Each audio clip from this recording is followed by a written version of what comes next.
आप लोग स्क्रीन दिख रहा है? थोड़ा और जूम कर देते हैं, राइट? ठीक है।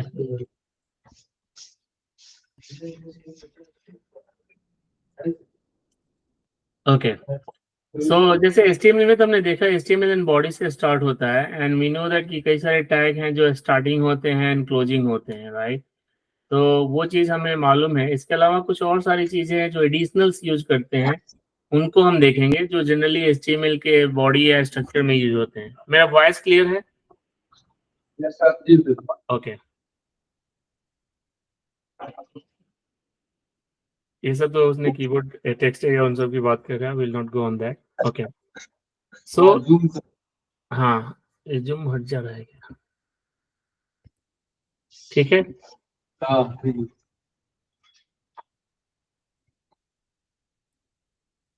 ओके, तो अभी हम लोग देख रहे हैं हेडर सेक्शन का। तो हेडर जो आता है सेक्शन, वो बॉडी के नीचे आता है, राइट? एंड आपका सबसे पहला जो टैग होता है वो HTML टैग होता है। ओके, ये बहुत ज्यादा लाइट कर रहा है क्या? हो गया। ओके, अगर ज्यादा लाइट होगा तो एक थोड़ा कम लाइट का हम देख सकते हैं। तो हमारा हेडर टैग होता है। हेडर टैग में आप कुछ भी इंफॉर्मेशन रख सकते हैं, लेकिन प्राइमरली जैसा नाम है इसका हेडर, यानी कोई भी चीज अगर आप चाहते हैं कि पेज के ऊपर में हो, जैसा हमने वर्ड डॉक्यूमेंट में देखा था हेडर एंड फुटर होता है, तो उसको हम लोग हेडर सेक्शन में रखते हैं। आपको जो भी इंफॉर्मेशन रखना है आप हेडर देंगे, उसके अंदर में अपना जो कंटेंट डिजाइन करेंगे। यहाँ पे हमने केवल हाइपर लिंक दिया है, लिस्ट बनाया है और हेडर को क्लोज कर दिया है, तो वो सबसे ऊपर आपके पेज में दिखेगा। उसके बाद जो भी आपका बॉडी का पार्ट है आप डिजाइन कर रहे हैं, जैसे भी लिखना है आप उसको लिखेंगे। और हेडर का अपोजिट जो होता है वो फुटर होता है। तो जैसे यहाँ पे क्या होगा, जो आपका पेज बनेगा, सारे पेज में आपका ऊपर में हेडर में ये आपके लाइन से आ जाएंगे, तो इसलिए हम इसको हेडर को यूज करते हैं। बाकी सब तो आप जैसे आप लिखे हैं फिर बॉडी क्लोज हो जाएगा, द सेम थिंग। हेडर के बाद जो हेडर का जो नेक्स्ट अपोजिट होता है, अगर मान लीजिए आप कोई पेज डिजाइन कर रहे हैं और उस पेज के डिजाइन में आपको जनरली अगर किसी भी वेबसाइट को ओपन करेंगे तो उसमें नीचे लिखा रहता है कॉपीराइट, राइट? तो अगर कोई भी इंफॉर्मेशन आप पेज के नीचे में लिखना चाहते हैं तो वहां पे आप उसको फुटर का यूज करेंगे। एक और चीज इसने बोला है मेन बॉडी, तो मेन टैग को यूज करते हैं, जैसा कि नाम ही है इसका मेन, राइट? तो आपका 3 सेक्शन हो गया। पहला सेक्शन हो गया HTML में हेडर, हेड, एंड दूसरा चीज हो गया आपका बॉडी के बाद मेन, और उसके अंदर में आपको जो भी कंटेंट रखना है आप उसको रख सकते हैं। तो इससे कोई डेटा डिस्प्ले में कोई अंतर नहीं आएगा, क्योंकि मेन जो टैग है ये आपको कोई डेटा में चेंजेस नहीं कर रहा है, ये केवल ग्रुपिंग कर रहा है। कि जब भी आप पूरे HTML का फ्लो देखेंगे तो ये आपको बॉडी का मेन पार्ट हो गया, वो हेडर हो गया, नीचे फुटर हो गया, तो यही केवल आपको डिफरेंस पता चलेगा। आपका UI पे उसमें कुछ नहीं दिखेगा, क्योंकि जो मेन टैग है या जो हेड टैग है वो कुछ जनरेट नहीं करता। अभी तक हमने देखा है कि HTML में जो भी हम टैग लिखते हैं तो कुछ ना कुछ बनता है, लेकिन इन सारे टैग से कुछ बनेगा नहीं। बस ये आपके कंटेंट जो भी आप HTML में प्रोग्रामिंग कर रहे हैं उसको ऑर्गेनाइज करने के लिए यूज होता है, उससे ज्यादा नहीं। ठीक है,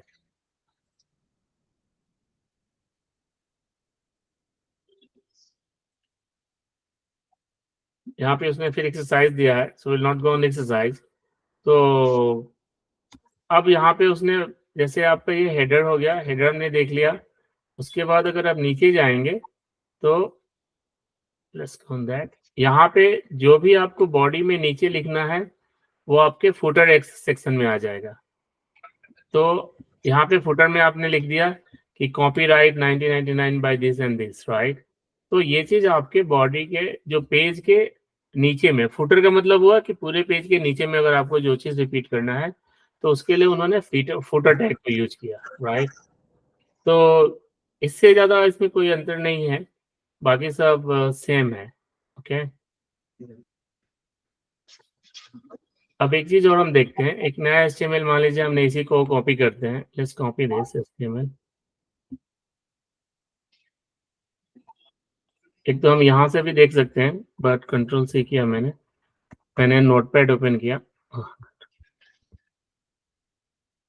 Let me open the notepad.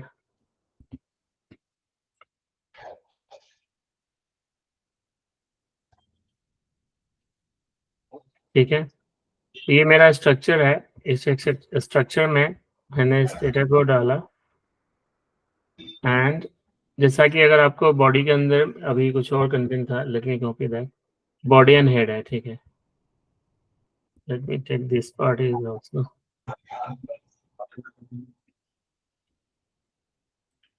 यहाँ पे मेरा आपका जो मेन टैग है, जिसको आप मेन यूज करेंगे बॉडी के अंदर में, और मेन टैग को जाहिर सी बात है कि just before the body close होगा, ठीक है।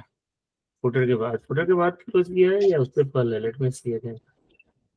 या तो आप उसको क्लोज, आई थिंक उससे, ठीक है। एक बार तो हमने देखा, एक्सरसाइज बता रहा है उसको, उस पर नहीं जाते हैं।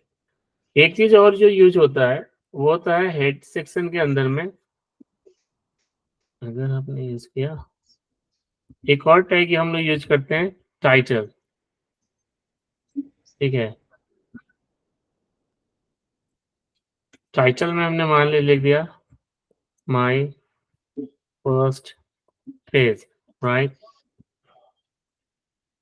अब मैं इसको सेव करता हूं एंड यहाँ पे मैंने लिखता है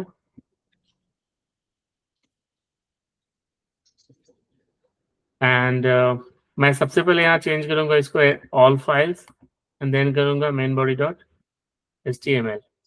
जब मैंने मेन बॉडी डॉट HTML कर दिया तो वो पेज बन जाएगा। फिर मैं जाऊंगा सी ड्राइव में एंड मयंक एंड या main body dot HTML।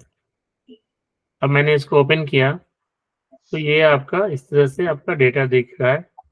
5 reason why HTML is the king and then this is my first page and यहाँ पे आ गया आपका बॉडी वाला, और यहाँ पे आपने देखिए माय फर्स्ट पेज लिखा हुआ है। अब अगर जो मेरा टाइटल है वहां पे मैंने टाइटल का नाम चेंज कर दिया CLP मधुकर, राइट। और फिर मैंने उसको सेव कर दिया। अब मैं जब चेंज करूंगा तो आप देखेंगे ये जो लिखा हुआ है ना यहाँ पे, ये CLP मधुकर हो गया। So that is title. और आप जनरली अगर कुछ भी आप ओपन करते हैं, ओपन होता है कि नहीं होता है, तो यहाँ पे देखिए आपका क्या लिखा हुआ है, Facebook log in sign up. ये जो दिख रहा है दिस इज योर टाइटल, यानी कि जो भी आप नाम यहाँ पे लिखेंगे, हेड टाइटल, टाइटल के अंदर में जो भी लिखेंगे वो आपका जब भी पेज ओपन होगा तो उसी नाम से ओपन होगा, ठीक है। So that is about the title. और भी कई सारी चीजें हम उसमें ऐड ऑन कर सकते हैं, but you see like the page का जो नाम देना है, अगर आप कुछ नहीं देते हैं तो बाय डिफॉल्ट जो होता है वो जो फाइल का नाम है वो लेता है। तो ये हमारा हो गया, मेन सेक्शन हमने देख लिया, फुटर सेक्शन देख लिया, और हेडर सेक्शन अगर हमें ऐड करना है तो जाहिर सी बात है we can add on that to.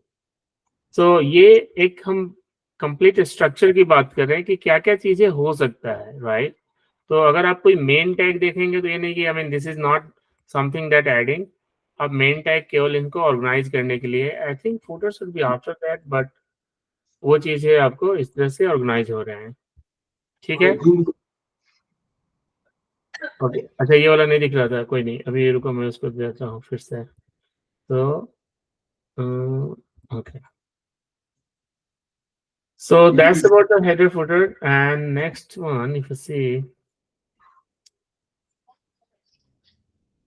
okay, so यहाँ पे ये बात कर रहा है नेविगेशन नेव एलिमेंट के लिए। तो ये जो यूज होता है group of the navigation link in our website, right. तो जैसे यहाँ पे हेडर किया, हेडर में उसने हेडर को क्लोज किया, जो भी आपको URL देने हैं, and then footer and span को यूज किया है इसने उसके लिए कॉपीराइट ये करके। But if you see here, जो भी आपके लिंक्स हैं उनको दे आर सेइंग कि they are putting in the navigation. तो अगर नेविगेशन में अगर वो आप डाल रहे हैं तो आप देखेंगे आपका होम प्रोडक्ट कैरियर इस तरह से आ रहा है, ठीक है। तो I think naive is the better way अगर आप हेडर के अंदर में ऑर्गेनाइज कर रहे हैं, राइट, तो हम नेव को ओपन करेंगे, यूआई एलआई सब कुछ सेम रहेगा।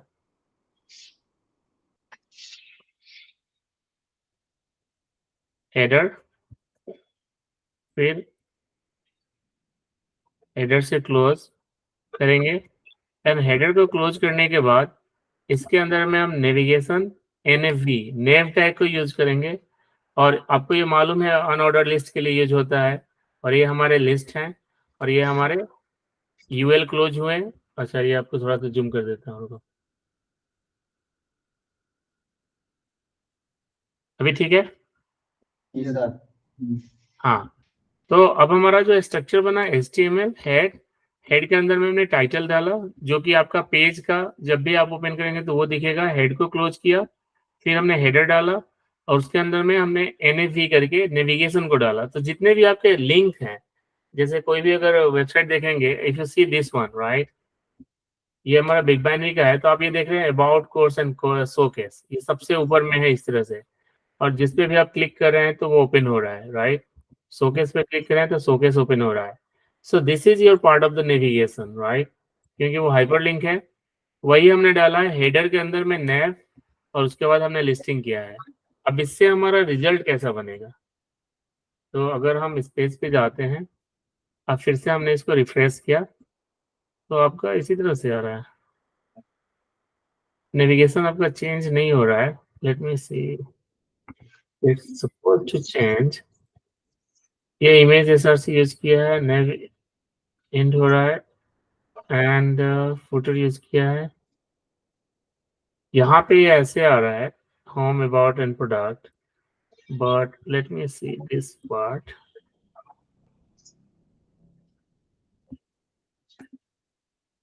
If I replace this header,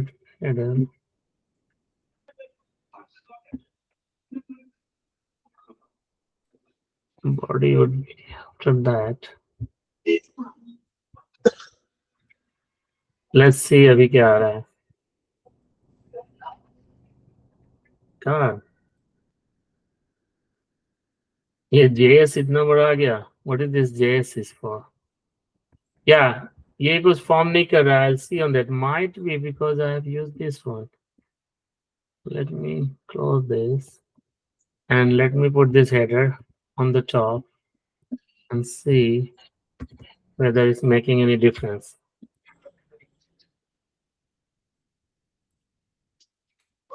No difference. मैं इसको चेक करता हूँ कि क्यों नहीं आ रहा है। It should come like that. तो I'll see on that कि क्यों नहीं वो उस तरह से डेवलप कर रहा है। तो नेविगेशन को ऑर्गेनाइज करने के लिए उसने यूज किया, बाकी तो आपका सेम चीज है। Kind of the footer always goes on the bottom as you see like the big binary academy, उसने एज ए फुटर के रूप में यूज किया है। उसने जरूर इसके लिए CSS यूज किया है, या that's what I got it. Okay, ठीक है। वही मैं बोलूँ कि ये चेंज क्यों नहीं कर रहा है, क्योंकि उसने बॉर्डर हेड नेविगेशन, इसके लिए उसने इतना सारा CSS यूज किया है। Okay, will see on the CSS 13.1 में। अब जैसे जो भी हमारा फॉन्ट का जो डिजाइन होता है वो CSS से होता है, तो स्ट्रक्चर तो बना है, लेकिन नेव का जो डिजाइन है उसने इस तरह से किया है। नेव लिस्ट के लिए मार्जिन ये किया है, नेव का ये किया है, तो इस कारण से वो ऐसा हुआ है। गॉट इट, ठीक है। तो I think CSS is better. We can go on the CSS, will give you more better structure. आप लोगों ने देखा था CSS का, जहाँ पे हम लोग प्रॉपर्टी एंड बैकग्राउंड कलर को कंट्रोल करते हैं, और यहाँ पे हमारा कलर कंट्रोल होता है, ये टेक्स्ट लाइन। यहाँ पे जो कलर जो दिया जाता है उसको हेक्साडेसिमल कलर बोलते हैं। इसमें व्हाइट और ब्लैक भी लिखते हैं जो चलता है, लेकिन generally it's gives the hexadecimal. तो किसी भी कलर का आप हेक्साडेसिमल देख सकते हैं, और वो पैलेट होते हैं, वहां से आप ले लेंगे तो पिक कर सकते हैं, जो कि हर एक कलर को डिफाइन करता है। आप डायरेक्ट लिख भी सकते हैं, लेकिन एकदम माइनर माइनर जब चेंजेस आता है ना, तो वहां पे आपका हेक्साडेसिमल हेल्पफुल होता है, एंड देयर आर फिगर जहां से वो जनरेट करता है। ठीक है, ये एक्सरसाइज बता रहा है उसके लिए, तो I will see on that, क्योंकि अभी हमने उसको कवर नहीं किया है। ओके,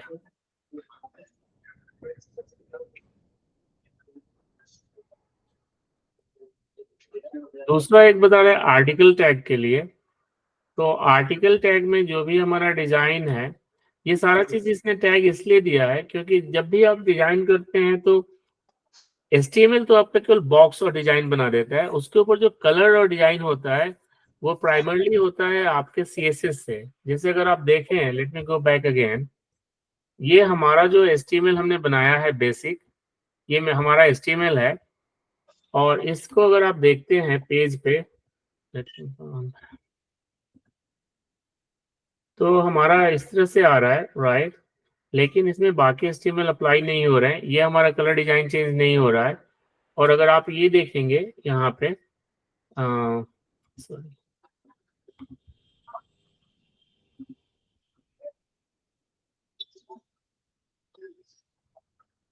यप, तो आप देखें ये हमारा HTML कोड है।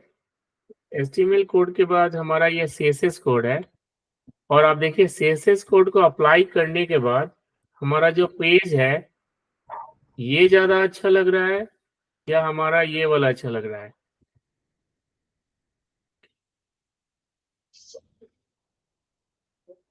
ये वाला कौन सा पेज ज्यादा अच्छा लग रहा है देखने में? पहला वाला, राइट, क्योंकि इनका अलाइनमेंट यहाँ पे प्रॉपर है, ये सारी चीजें हैं।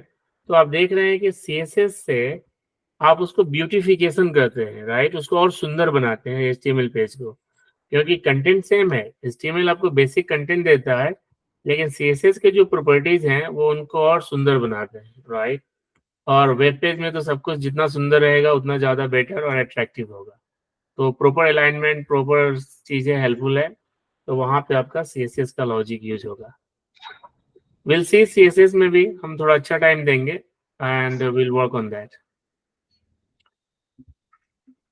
ओके, आर्टिकल है, तो आर्टिकल के लिए जैसे उसने किया है, तो आर्टिकल का कुछ अपना सेगमेंट नहीं है। ये सारे जितने हैं ना, जैसे नेव है, NAV, वो जो HTML है उन्हीं को ऑर्गेनाइज करता है। तो जैसे यहाँ पे H2 टैग आपको मालूम है हेडर के लिए, पैराग्राफ के लिए, ए है जो हाइपरलिंक करने के लिए है, इमेज है इमेज को ऐड करने के लिए। आर्टिकल ने क्या किया, उसको बस ग्रुप कर दिया। तो यहाँ से यहाँ तक को उसने आर्टिकल माना, क्योंकि ये एज ए आर्टिकल के रूप में लिखा गया। ये आपका टाइटल है, यहाँ पे बॉडी है, उसके बाद पिक्चर है, यहाँ हाइपरलिंक है। तो इन सबको एक साथ उसने ग्रुप कर दिया आर्टिकल के रूप में। इससे क्या फायदा होगा कि जब भी इसको ब्यूटीफाई करना है, इसको सुंदर बनाना है, तो आप आर्टिकल टैग के अराउंड CSS लिखेंगे और ये सुंदर और सुंदर हो जाएगा। ठीक है, तो इसलिए वो इसको यूज कर रहा है जहाँ पे आप उनको और बेटर बना सकते हैं। अब जैसे यहाँ पे उसने बनाया एक्सरसाइज न्यूज के लिए, सिंपल सी बात है, इससे बुलेट और ये सब बना करके, राइट। तो यहाँ पे उसने लिखा है, अब इसमें बस आप आर्टिकल टैग ऐड कर देंगे, इट विल बी फाइन। तो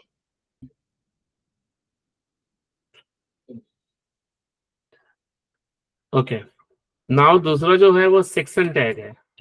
ये किस लिए यूज हो रहा है?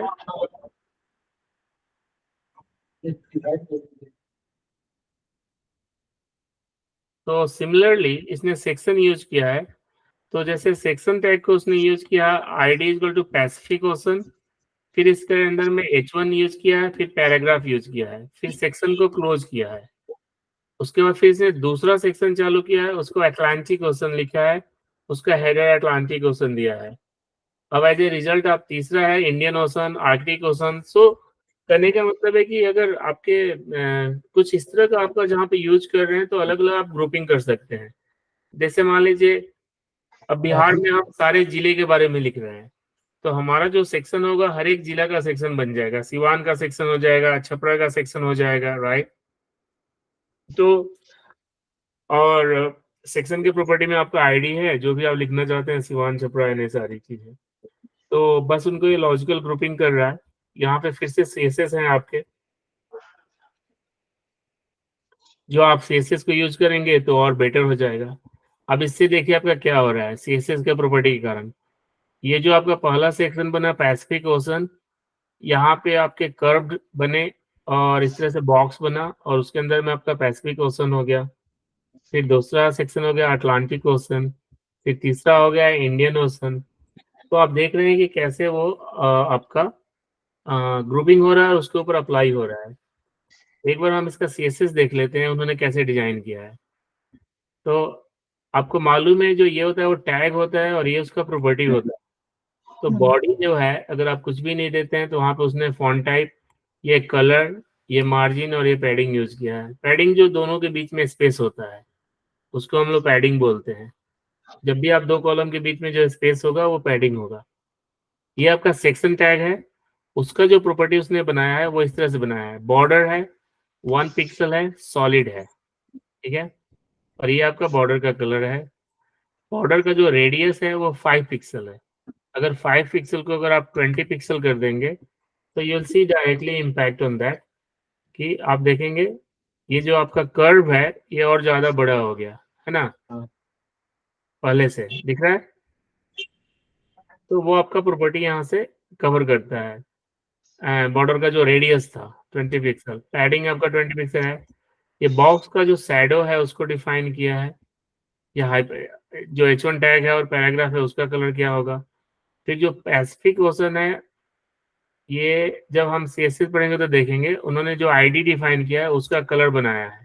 तो आप देखोगे कि जितना भी उसने आईडी दिया है, इसलिए यहाँ पे आर्कटिक ओशन है, वहाँ पे अलग अलग हैं, उन सारे आईडी के वैल्यू को अभी अभी ज्यादा बस कंफ्यूजन होगा। आई नो दैट कि जब हम CSS का प्रैक्टिस करेंगे तो ज्यादा क्लियर हो जाएगा, but just to understand that.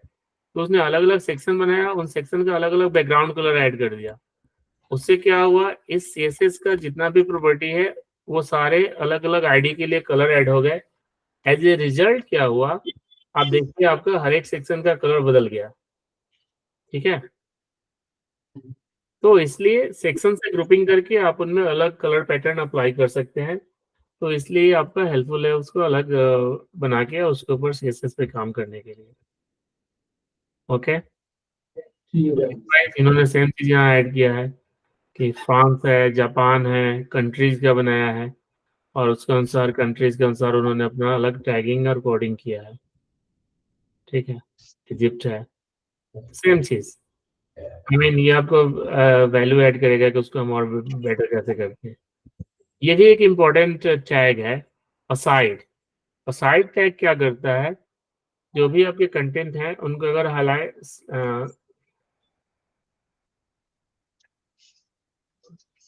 funny related to commentary alongside the serious articles, okay. तो अगर आप देखें इसका आउटकम कैसे आ रहा है, तो ये आपका मान लीजिए आपका एक आर्टिकल है, उसका नाम है space exploration the final frontier. ये आपका आर्टिकल है, यहाँ पे आर्टिकल का टाइटल है और आर्टिकल के टाइटल के बाद ये आपका मेन आर्टिकल है। लेकिन आप देखते हैं ना, कोई भी न्यूज निकलता है तो बीच में बॉक्स में उसका मेन हाईलाइट रहता है। तो अगर यहाँ पे आपको कुछ लिखना है तो उसके लिए इसने जो टैग यूज किया है, असाइड यूज किया है।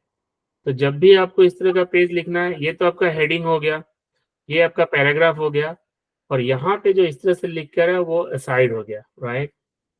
और फिर आपका आर्टिकल्स कंटिन्यू करेगा और ये आपका फुटर हो गया। तो अगर आप यहाँ पे देखेंगे, हेडर किया हमने, हेडर में H1 किया, स्पेस एक्सप्लोरेशन सबसे ऊपर आ गया। स्पेस एक्सप्लोरेशन जो था हमारा सबसे टॉप हेडर बन गया, स्पेस एक्सप्लोरेशन। उसके बाद इसने क्या किया है, आर्टिकल लिखा है, आर्टिकल में असाइड लिखा है और पैराग्राफ लिखा है सबसे पहले। पैराग्राफ के अंदर में जो कुछ भी इसने लिखा है, स्पेस इज माइंड ब्लोइंग, वो आपको यहाँ पे स्पेस इज माइंड ब्लोइंग करके ऐसा बॉक्स बन जा रहा है। वो तो उसको सर उसने CSS लिखा है इसलिए। एंड देन आफ्टर दैट जो भी पैराग्राफ लिखना है वो उसको अपने उसने लिख के रखा है। और जाहिर सी बात है, इसको और सुंदर करने के लिए उसने यहाँ पे आपके CSS कोड लिखे हुए हैं। ये आपके साइट के CSS कोड हैं और उसके बाद आपका ये कंप्लीट हो गया। तो इस तरह से आप देखेंगे कि और भी इन सारे टैग्स एंड CSS के कारण आपको क्या हो रहा है कि और भी आप इसको बेटर बना रहे हैं। मतलब जाहिर सी बात है, पहले से ज्यादा ये प्रेजेंटेबल है। Make sense? So I think we can stop here. I see like that a lot more CSS has been used in this. तो हम लोग पहले CSS को स्टडी करेंगे कि ताकि CSS को भी और कॉन्फिडेंस आ जाए, and then we'll proceed on that further. Sounds good? Yes, sir. ठीक है।